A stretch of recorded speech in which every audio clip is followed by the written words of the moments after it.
할렐루야. 우리 한번 다시 옆에 분과 인사하겠습니다. 하나님이 귀하를 사랑하십니다.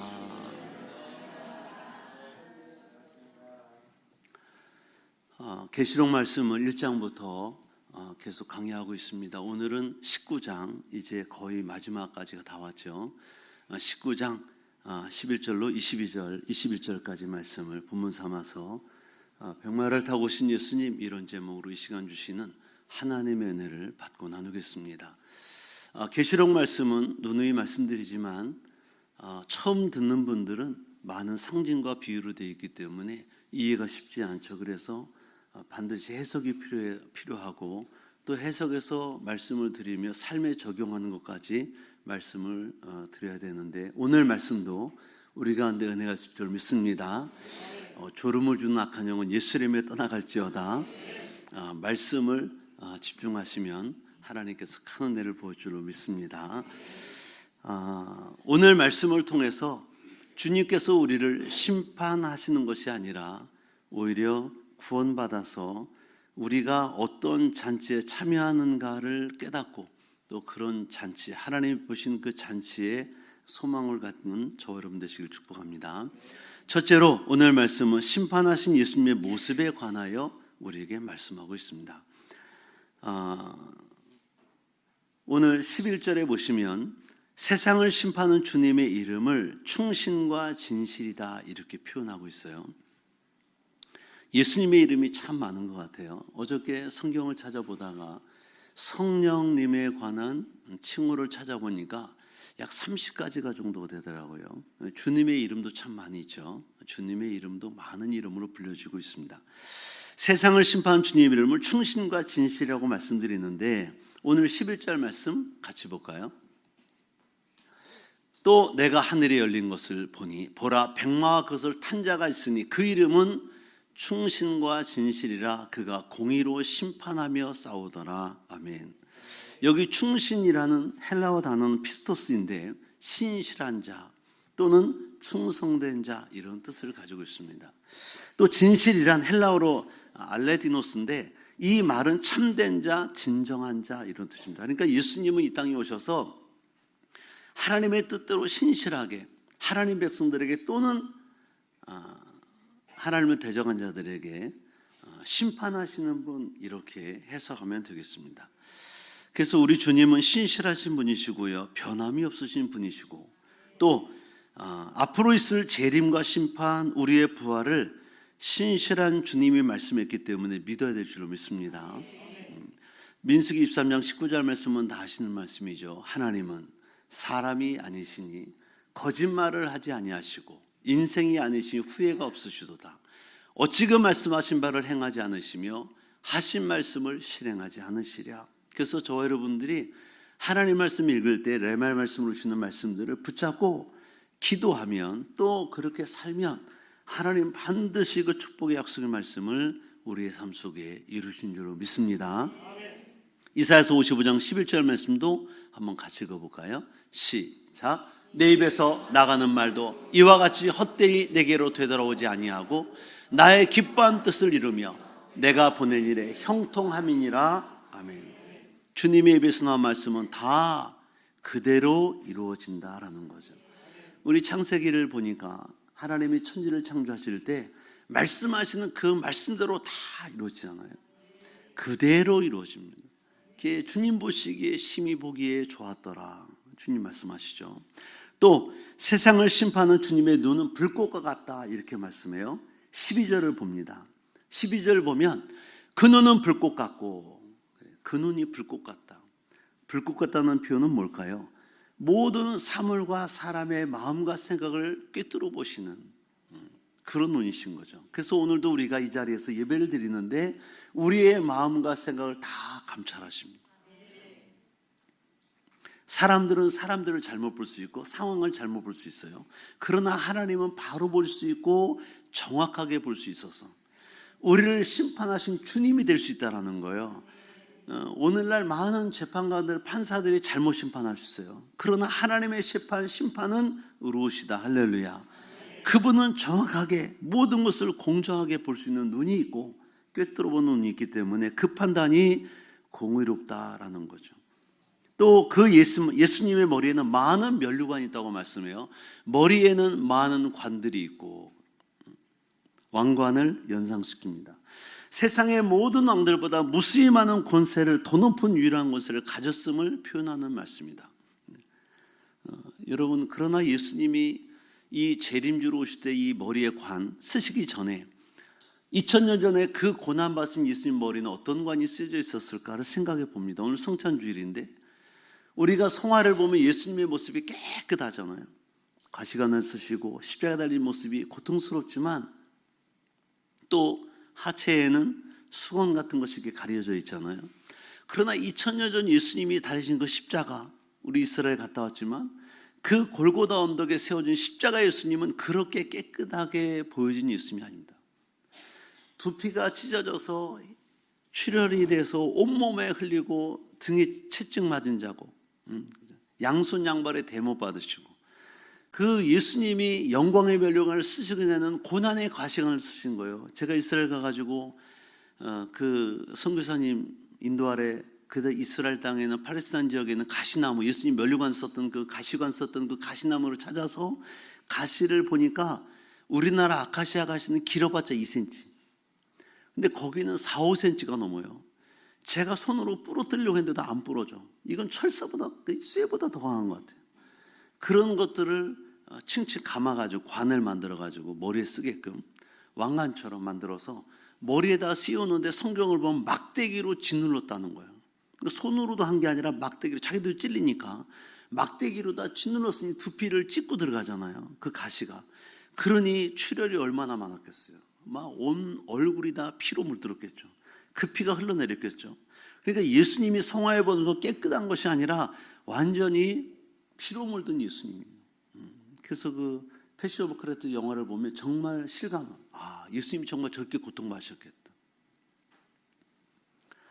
여러분, 예수님의 그 가시 면류관과 지금 면류관, 많은 면류관 쓴 이 면류관이 무엇을 의미할까요? 저는 이렇게 생각해요. 예수님이 그 가시관을 쓰시고 낮아지시고 죄 없는 분이, 하나님이신 창조주신 분이 그 고통 당하셔서 마침내 그 면류관, 영광의 면을 쓰신 것처럼 우리도 주님의 제자들이라면 우리도 예수 믿을 때 많은 고난이 있을 수 있어요. 우리나라는, 우리가 선교 다녀보지만 우리나라는 정말 예수 믿기 좋은 나라. 지금 이슬람권, 불교권 또는 공산권, 이런 나라들 가보십시오. 예수님 전하지도 못해요. 가까운 우리 북한만 보셔도 북한은 예수만 믿는 것이 발각됩니까? 성경책이 발각됩니까? 총살을 당해요. 탈북민 선교하는 분이 실제로 북한 다녔다 말씀하는데 우리나라에서 저희 교회도 보냈었는데 성경을 출판사 인쇄소 아무것도 기록되지 않은 오직 성경만 기록된 가로 세로 3cm, 가로 세로 3cm 성경책을 깨알 같은 글씨로 인쇄해서 보냈어요. 북한으로 보낸 거예요. 그것을 가지다 걸린 분이 한 분인데 총살을 당하는 현장에 가서 공개 촬영장을 갔는데 정치범들은 9발의 총알을 맞는데 9발. 예수 믿다 걸리면 12발의 총알을 맞는데 그것도 특별히 머리에 3발을 더 쏜대. 그러면 3발을 더 맞으면 사람 머리가 남아나겠습니까? 그렇게 공개 촬영을 한다는 거예요. 그러니까 보십시오. 지금도 순교자들이 나오고 있어요. 지금도 전 세계 순교자들이 있습니다. 우리나라는 없지만 전 세계적으로 많이 있습니다. 그러니까 예수님 믿을 때 온갖 핍박과 고난이 있을 수 있는데 그것을 믿음으로 이겨내면 반드시 하나님의 천국에서 영광스러운 면류관, 의의 면류관 씌워주신다는 거죠. 상급으로 주신다는 거죠. 그 정말 예수 믿으면 복 받는 것만 생각하는 분이 많아요. 사업이 잘 되고 남편이 잘 되고 자녀가 잘 되고 뭐 이런 생각하는데 물론 그런 축복이 있겠지만 그 복보다 우리가 더 먼저 생각할 것은 내가 주님과 복음을 위하여 때로는 고통도 받고 왕따도 당하고 때로는 어려움도 당하지만 이걸 이겨내는 자, 할렐루야. 그분이 예수님처럼 고난의 가시관을 쓰는 거야. 그리고 마침내 그것 때문에 예수의 흔적을 갖고 아버지 앞에 가서 상급 받는 거, 면류관 받는 거죠. 우리 다 그런 자들 되기를 주님으로 축복합니다. 로마서 8장 10절에 말씀했어요. 자녀이면 또한 상속자고 하나님의 상속자요 그리스도와 함께한 상속자니 우리가 그와 함께 영광을 받기 위하여 고난도 함께 받아야 할 것이니라. 할렐루야. 십자가의 고난 없이 주님의 영광이 없어요. 그렇죠? 베드로전서 4장 13절에 말씀합니다. 오히려 너희가 그리스도인의 고난에 참여하는 것으로 즐거워하라. 이는 그의 영광을 나타내실 때, 왜 그러냐? 주님의 영광 나타내실 때, 재림하실 때 너희로 즐거워하고 기뻐하게 하려 함이라. 많은 예수님의 제자들이 말했어요. 그리스도의 고난에 참여하는 것을 기뻐해라. 왜일까요? 아니, 고난은 싫은 거잖아요. 눈물이잖아요. 고통이잖아요. 왜 기뻐하라는 거예요? 지금 당장은 올 수 있지만 주님의 재림하시고 주님 오실 때, 주님 앞에 갔을 때 이것 때문에 우리가 상급받고 하나님께 의의 면류관, 영광의 면류관 받는다 이거죠. 다 여러분 면류관 받으시길 축복합니다. 상급받기를 축복합니다. 예수 믿는 것 때문에, 예수의 이름 때문에 핍박을 두려워하지 마세요. 담대하게 받으세요. 그것이 없다면 주님의 제자가 아니죠. 오늘 12절 말씀합니다. 그 눈은 불꽃 같고 그 머리는 만운간 들이고 또 이름 쓴 것이 하나 있으니 자기밖에 아는 자가 없다. 세상의 누구도 알 수 없는 권세와 능력을 수하신 주님을 표현합니다. 사람들은 모든 것을 한 것처럼 떠들어대지만 한 치 앞도 모르며 살고 있죠. 그러나 우리는 모든 것을 불꽃 같은 주님의 눈앞에 맡길 수 있고 나갈 수 있기를 소망합니다. 또 세상을 심판한 주님의 이름을 하나님의 말씀이라고 말씀하고 있어요. 13절에 말씀합니다. 또 그가 피 뿌린 옷을 입었는데 그 이름은 하나님의 말씀이라 칭하더라. 그러니까 주님의 이름이 여러 가지, 주님의 이름이 계시록에 보니까 그 주님의 이름을 하나님의 말씀이라. 피 뿌린 옷을 입었다 말할 때에는 이 피는 예수님 자신의 피가 아니라 그리스도께서 원수를 진멸할 때 옷에 묻은 원수들의 피를 지칭할 수 있다고 말할 수 있고요. 또 하나는 예수님이 흘리신 피, 우리 죄를 용서하고 구원하신 그 피로 의미할 수 있다. 두 가지 피로. 예수님이 당시 흘리신 피 의미할 수 있고, 지금 예수님이 백마를 타시고 만원간을 쓰고 철장을 가지시고 거짓 선지자와 짐승을 멸하러 오신 심판의 자리에서 그들을 칠 때 그들에게 묻어나는 피, 그 피가 튄 피가일 수 있다. 두 가지를 상징할 수 있다. 우리 주님의 이름이 하나님의 말씀이라는 것은 또 요한복음과 연결돼서 요한복음 1장 14절에 말씀이 육신되어 우리 가운데 거하신다라는 말씀을 보니까 13절의 말씀이 이해가 되죠. 또 그가 피 뿌린 옷을 입었는데 그 이름은 하나님의 말씀이라 칭하더라. 그러므로 우리는 하나님 말씀에 순종함으로 예수님을 따르는 참된 제자들의 삶이 되기를 주님으로 축복합니다. 그러면 둘째로 주님이 세상을 어떻게 심판하십니까? 오늘 성경 보니까 나와 있죠. 14절에 보니까 심판할 때 세마포스를 입은 성도들이 따르고 있대요. 한번 상상을 해보세요. 예수님이 백마를 타셨어요. 많은 관들을 쓰셨어요. 그리고 철장을 가지시고 입에서는 좀 이따 나오겠지만 검이 나오고 또 갑옷 같은 걸 입으셨어요. 전장터에 나가는 장군처럼. 그리고 나가시는 거예요. 피 뿌린 옷을 입으셨고 14절에 보니까 이렇게 말씀하죠. 하늘에 있는 군대들이 희고 깨끗한 세마포스를 입고 백마를 타고 그를 따르더라 그랬어요. 하늘에 있는 군대들이라면 누구를 표현할까요? 이미 구원받은 하나님 백성들이라고 볼 수 있습니다. 우리는 그리스도의 좋은 군사들이에요. 할렐루야. 구원받은 하나님 백성들이 흰 말을 타고 예수님처럼 깨끗하고 흰 세마포스를 입고 예수님의 어린 양의 피로 씻음받은 우리의 삶이죠. 성도의 옳은 행실. 그 옷을 입고 주님을 따르는, 대장 되신 예수님 따라가는 거예요. 할렐루야. 예수님이 사탄과의 영적 싸움에서 승리하심으로 성도들이 구원받은 것을 말씀하고 있습니다. 15절에 보니까 주님의 입에서는 예리한 검이 나와서 심판하고 있습니다. 15절, 그의 입에서 예리한 검이 나오니 그것으로 만국을 치겠고. 예리한 검 하면 칼을 얘기하는데 말씀의 칼이라는 거죠. 여기 칼은 양면성이 있습니다. 무슨 양면성이 있냐면 이 말씀으로 성도들은 구원을 받아요. 할렐루야. 말씀으로 복을 받습니다. 그걸 순종함으로. 그러나 이 말씀의 또 다른 양면성은 뭐냐면 하나님을 대적하는 모든 세력들은 이 말씀 앞에 심판받는 거예요. 정죄받는 거예요. 우리나라 칼을 한국도 또는 일본도를 보면 사무라이 검이라고 말하는 검을 보면 다 한면 칼입니다. 다시 말하면 여러분 부엌칼을 생각하시면 돼요. 과도. 한쪽만 날이 서 있어요. 한쪽은 칼등이라 그래요. 그러나 로마 시대 칼은 양면 날입니다. 검이 양쪽으로 갈려 있어요. 그러니까 검의 양면성일 수 있어요. 하나는 이 말씀을 듣고 구원받고 복을 받는데 또 한쪽으로는 이 말씀으로 그들이 심판받는 거예요. 그러니까 말씀 앞에 두 가지 부류로 나뉘는 거예요. 여러분 말씀이 복이 되기를 축복합니다. 믿음 되기를 주님으로 축복합니다. 그래서 믿는 자들에게는 구원의 말씀과 축복의 말씀이다.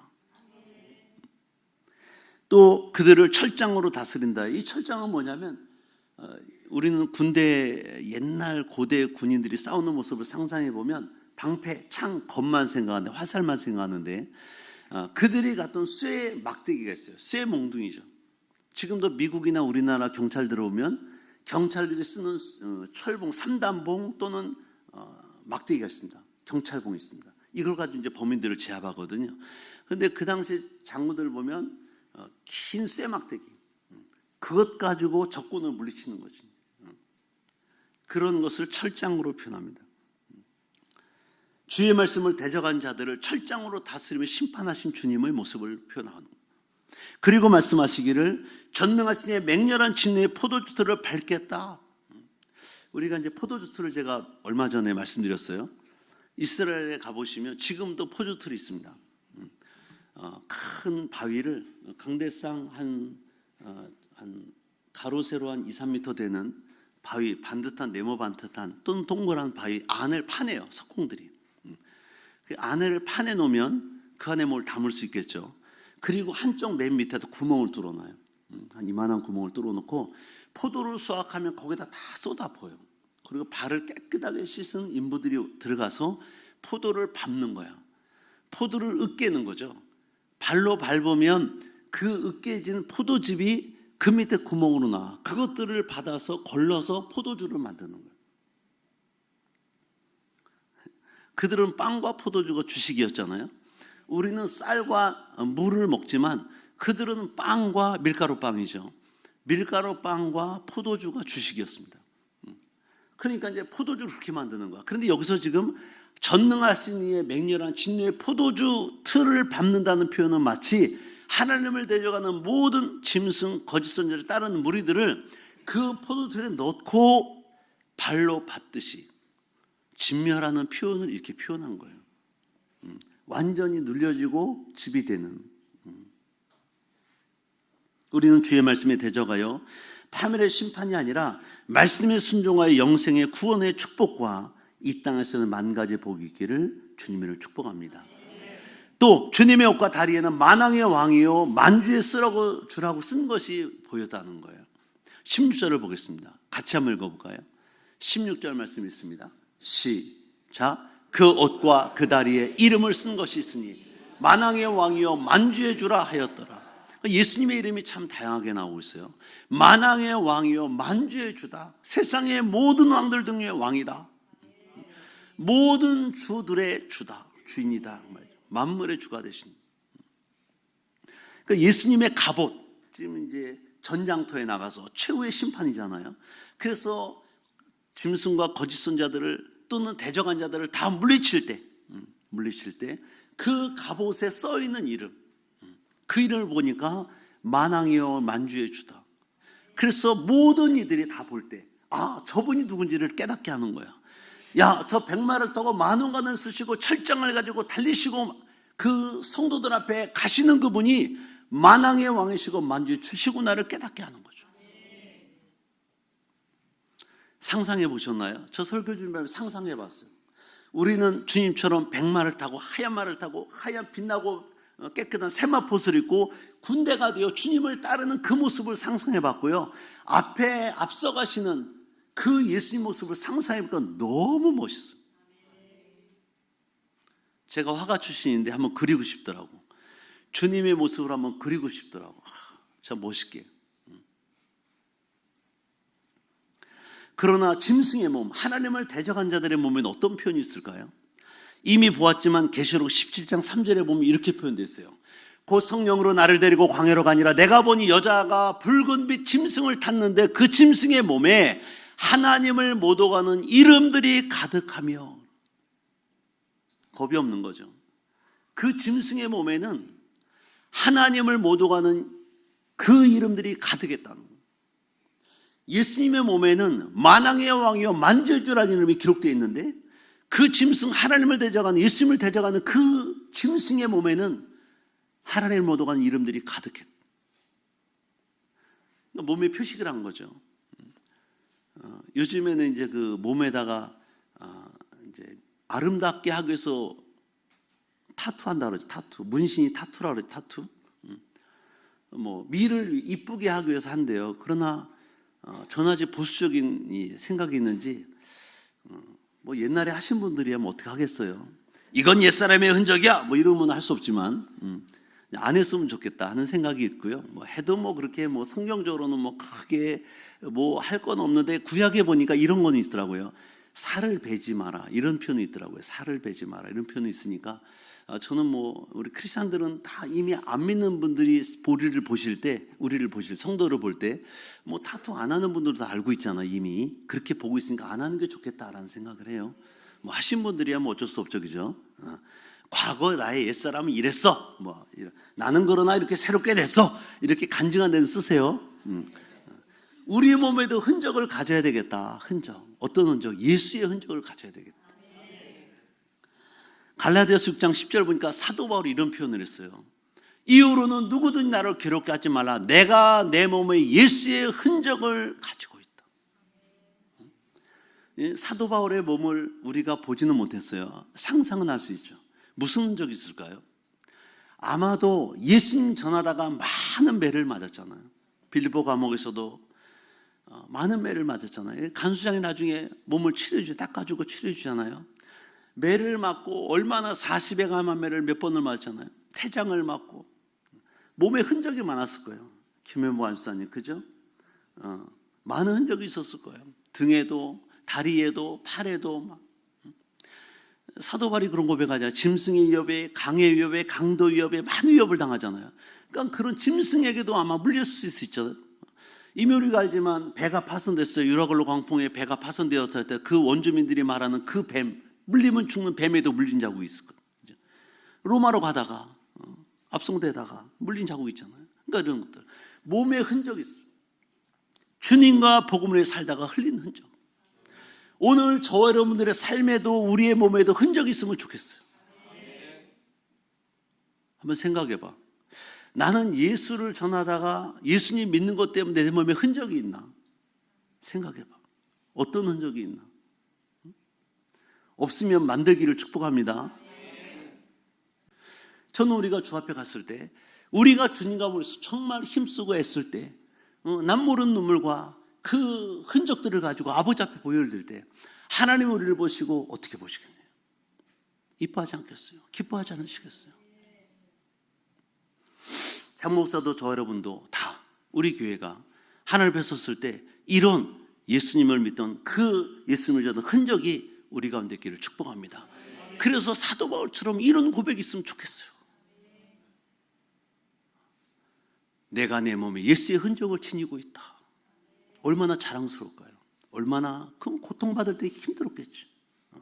왕따 당하고 조롱당하고 핍박당하고 할 때는 힘들었겠지. 그러나 주 앞에 갔을 때는 그것이 상급이 되죠. 칭찬이 되고. 마지막 셋째로 우리는 어떤 하나님의 잔치에 참여해야 될까요? 오늘 19장 19절로 21절 말씀 보시면 아마겟돈 전쟁의 최후를 보여주고 있어요. 마지막 결론, 시작과 결론을 보여주고 있어요. 완전한 승자와 완전한 패자가 있음을 보여주는 것은 19절 21절 볼까요? 한번 믿음으로 다 같이 한번 합독하겠습니다. 시작.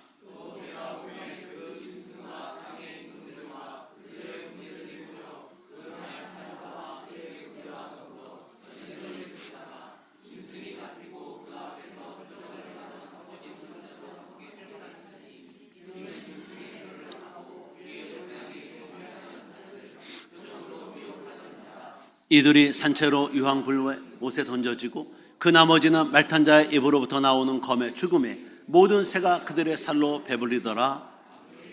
지금 시작과 마지막 끝을 결론을 딱 말씀하잖아요.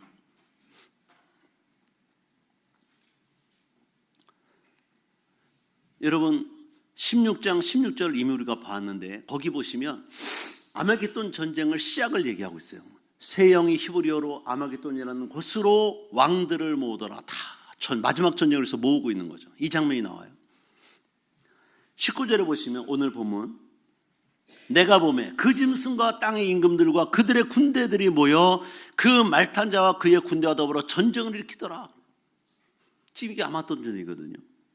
그러니까 16장 16절에서 이게 이어진 거야. 지금 19장 19절로 이어진 거예요.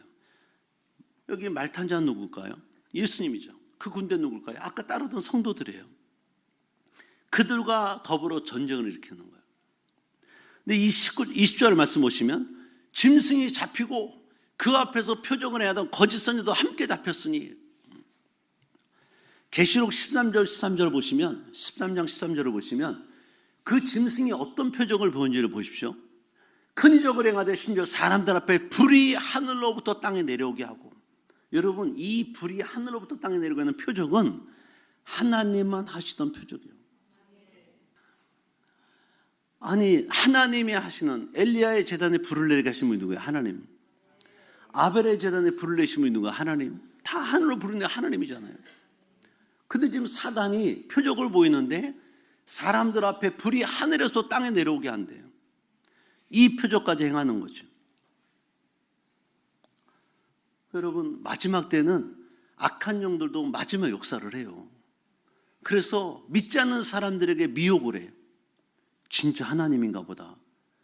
그러나 지상명령, 이 창세기부터 요한계시록 말씀을 아주 디테일하게 살펴보면 우리 교회는 말씀을 알고 있으면 절대로 넘어지지 않는 줄로 믿습니다. 진짜를 알고 있으면 가짜가 구분이 되는 거야. 똑같아. 하나님의 말씀을 정확하게 알고 있잖아요. 사단의 미혹에 넘어가지 않아요. 하와가 왜 넘어갔습니까? 하나님의 말씀을 정확하게 모르고 있으니까 넘어가죠. 그러면 우리가 어떤 하나님의 큰 잔치에 참여하는 것이죠? 하느냐는 것이죠. 19장 9절에 보니까 뭐라고 말씀하냐면 천사가 내게 말하기를 기록하라 어린 양의 혼인잔치에 청함을 받은 자들은 복이 있도다. 어린 양의 혼인잔치에 들어갈 자들이 누굴까요? 저와 여러분 줄로 믿습니다. 다 구원받아 하나님의 그 잔치, 어린 양의 혼인잔치에 다 들어가야지. 그런데 오늘 19장 17절에도 하나님의 잔치가 나와 이 잔치는 절대로 참여 안 되는데 아까 말씀 읽었죠. 내가 보니 한 천사가 태양 안에서 서서 공중에 나는 모든 새를 향하여 큰 음성으로 외쳐 이르되 와서 하나님의 큰 잔치에 모여. 18절 왕들의 살과 장군들의 살과 장사들의 살과 말들과 그들을 탄 자들의 살과 자유나 종들의 작은 자나 큰 자나 모든 자의 살을 먹으라 하더라. 새들의 잔치야. 누가 이 왕들, 장군들, 장사들 이들이 누굴까요? 하나님을 대적하여 모인 자들. 이해되시죠? 세영의 미혹을 받아 아마겟돈 전을 일으키던 그 하나님의 대적하여 모든 자들의 그 살을 새들에게 먹으라고 지금 명령하고 있는 거야. 결국은 이것도 10절을 보니까 하나님의 하늘 공중에 나는 모든 새를 향하여 큰 음성으로 외쳐 이르되 천사가 와서 하나님의 큰 잔치에 모여 이렇게 말하고 있어요. 17절에. 그러니까 이 잔치에 모이면 이런 죽음을 맞이하는 거예요. 그러나 아까 19장 9절에는 어린 양이 혼인잔치 들어가면 영원한 생명과 영원한 상급 안에 주님과 함께 사는 잔치인 줄 믿습니다. 우리가 믿음의 결론은 어느 잔치에 참여할 수 있냐 이거예요. 어느 잔치에 참여해야 되겠냐 그거예요.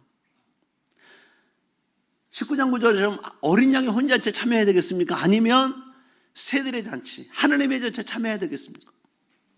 이렇게 물어보면 다 하나같이 어린 양의 혼인잔치에 참여해야 되겠습니다라고 얘기해. 그런데 문제는 어린 양의 혼인잔치에 참여할 수 있는 삶을 살고 있습니까? 라고 물으면 아무도 대답을 안 해. 이건 아이러니컬한 거예요. 여러분이 대답할 수 있어야 돼요. 다시 묻습니다. 하나님의 어린 양의 혼인잔치에 들어가 살고 싶습니까? 두 사람 안 했는데? 다 하나님의 어린 양 혼자체 들어가야 될 줄 믿습니다. 지금 새들의 잔치 들어가면 안 돼. 그들에게 뜯겨 먹는 거잖아. 지금 이 18절 말씀이 그 말씀이잖아요. 18절. 왕들과 장군들과 장사들과 모든 자들의 살을 새들에게 뜯어먹으라. 하나님의 잔치래 이게. 여기는 멸망이잖아. 지옥이잖아. 여기 그러면 안 되잖아요. 예수님 영접하고 하나님의 말씀 따라 믿음으로 살면 반드시 하나님의 어린 양이 혼자체 들어가서 주님과의 영원한 기쁨으로 살고 이 땅에서도 아브라함의 복을 받고 사는 줄로 믿습니다. 그렇게 살아야지. 오늘 말씀해 주면서 오늘 요한이 본 그대로 하늘이 열리고 백마를 탄 예수님께서 악의 근원 짐승과 거짓 선자들을 심판할 그날이 반드시 온다고 말씀하고 있어요. 올 줄로 믿습니다. 하나님의 말씀은 신실하신 말씀. 성경의 95%가 다 이루어졌어요. 요한계시록의 말씀, 마태복음 종말론 24장 이후의 말씀, 다니엘서도 말씀, 에스겔 다니엘서 그 종말에 관한 말씀만 아직 남아있는 것이고 나머지는 다 이루어졌어요. 그럼 95%가 이루어졌는데 5% 안 이루어지겠습니까? 다 이루어집니다. 시간은 지나가고 있어요. 주님의 오시를 점점 가까워오고 있습니다. 여러분 깨어서 날마다 승리할 수 있기를 축복합니다. 어린 양이 혼자째 들어가는 것이 우리의 목적이야. 거기에 다 참여해서 칭찬받고 상급받는 저 여러분 되시기를 다시 한번 주님을 축복합니다. 기도하겠습니다. 다 같이 한번 일어나셔서 오늘 받을 말씀을 기억하면서 주님, 우리도 늘 깨어서 이 마지막 때에 어린 양이 혼자째 들어갈 수 있는 삶을 살 수 있도록 믿음을 도와시고 은혜를 도와시고 성령으로 충만케 하여 주옵소서. 주님의 성으로 세움으로 기도합니다. 주여, 주여, 주여.